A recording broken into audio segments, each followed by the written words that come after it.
Happy New Year. I hope this message finds you well. I wanted to let you know kind of where we're at with our overall market outlook for 2025.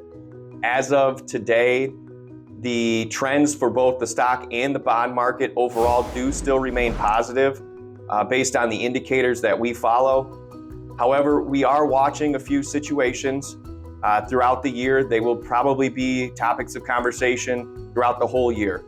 The first one is fiscal policy, or what will the government do with tax rates? The Tax Cuts and Jobs Act is supposed to sunset, which means go away at the end of 2025. However, with the current administration, they may try to continue and hold the tax rates where they are as of today.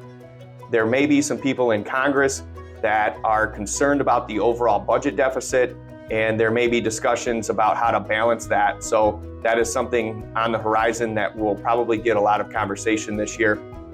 The other thing is monetary policy, and this has to do with the Federal Reserve and interest rates.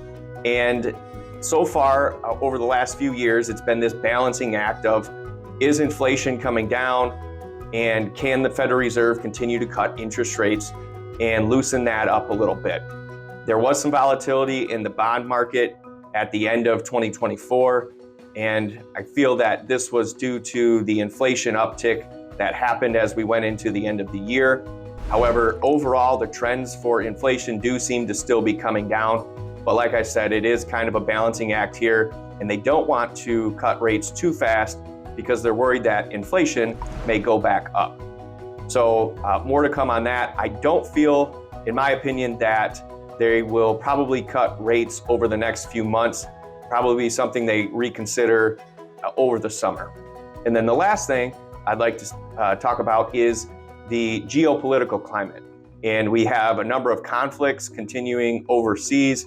That is something that we're watching and making sure that it doesn't become something that's more effective on a broader scale. Hopefully they continue to stay isolated in those regions and or become resolved.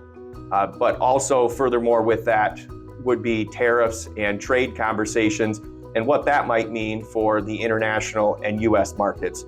So we'll see how things come to fruition with President-elect Trump's policies and what he's able to get through and how that may affect the markets overall.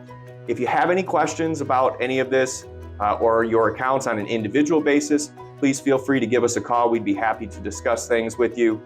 But for now, from all of us at Beyond Financial Planning, where we help families create, protect, and keep multi-generational wealth, we'll see you soon. This content has been made available for informational and educational purposes only. The content is not intended to be a substitute for professional investing advice. Always seek the advice of your financial advisor or other qualified financial services providers with any questions you may have regarding your investment planning. Beyond Financial Planning does not provide tax or legal advice. All decisions regarding the tax or legal implications of your investments should be made in connection with your independent tax or legal advisor. Past performance is not a guarantee of future results.